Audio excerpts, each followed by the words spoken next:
Hello guys, ഇന്നലെ ഒരു സംഭവം ഉണ്ടായി. ഇന്നലെ എൻ്റെ മമ്മി എന്നെ വിളിച്ചിട്ട് ചോദിച്ചു എവിടെയാണെന്ന് ചോദിച്ചു. ഞാൻ പറഞ്ഞു ബസ്സിലാണെന്ന് പറഞ്ഞു. അപ്പോൾ ചോദിച്ചു എന്താ ബസ്സെന്ന്. യൂഷ്വലി ഞാൻ ട്രാൻസ്പോർട്ടേഷൻ ഉണ്ട് ഞാൻ പോകുന്നത്. അപ്പം എനിക്കിവിടെ അടുത്ത് തന്നെയാണുള്ളത്. പക്ഷേ 2-3 ദിവസമായിട്ട് ഞാൻ കോർപ്പറേറ്റ് ഓഫീസിലാണ് പോയിക്കൊണ്ടിരിക്കുന്നത്. അപ്പോൾ 2 ബസ്സൊക്കെ കയറി കുറച്ച് ദൂരെയാണ്. അപ്പോൾ മമ്മി ചോദിച്ചു എന്താ ബസ്. അപ്പോൾ ഞാൻ പറഞ്ഞു 2-3 ദിവസമായിട്ട് കോർപ്പറേറ്റ് ഓഫീസിലാണ് പോകുന്നത്. അപ്പം കുറച്ച് 2 ബസ്സൊക്കെ കയറി പോകണം. അപ്പോൾ എന്നേ ഉള്ളൂ എന്ന് പറഞ്ഞു. അപ്പോഴത്തേക്കും മമ്മി ബസ്സൊക്കെ ഏത് ബസ്സിലാണ് പോകേണ്ടതെന്നൊക്കെ എങ്ങനെ കണ്ടുപിടിക്കും, ഇത് ആലോചിക്കുമ്പോൾ തന്നെ പേടിയാവുന്നു, ബസ്സൊക്കെ കയറി ഇനിയിപ്പോൾ എപ്പോൾ എത്താനാ അങ്ങനെയൊക്കെ.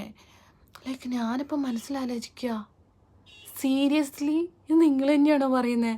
കാരണം ഞാൻ 10ാം ക്ലാസ് കഴിഞ്ഞതിന് ശേഷം വീട്ടിൽ നിന്നിട്ടില്ല. 7 വർഷം ഓൾമോസ്റ്റ് ബാംഗ്ലൂരിൽ നിന്നു. UAE വന്നിട്ട് ആദ്യം ദുബായ് ആയിരുന്നു, പിന്നെ അബുദാബിയിൽ.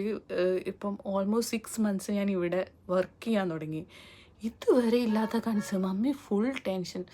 ഞാൻ ലൈക്ക് ശരിക്കും ഇവർ പ്രായമാകുമ്പോൾ കൂടുതൽ കൺസേൺ ആവുന്നതാണോ, അതോ ഇനി ഇവർ ടെൻഷൻ അടിക്കാൻ എന്തെങ്കിലും കാരണം നോക്കിക്കൊണ്ടിരുന്നപ്പോൾ ഒരു കാരണം കിട്ടിയപ്പോൾ ടെൻഷൻ അടിക്കുന്നതാണോ എന്നറിയത്തില്ല. ഈ അമ്മമാർ ചില സമയത്ത് ഭയങ്കര വിയേർഡായിട്ട് ബിഹേവ് ചെയ്യുന്നതായിട്ട് തോന്നിയിട്ടുണ്ടോ? നിങ്ങൾക്ക് അങ്ങനത്തെ അമ്മമാരുണ്ടോ? കമൻറ്റ് ചെയ്യലോ.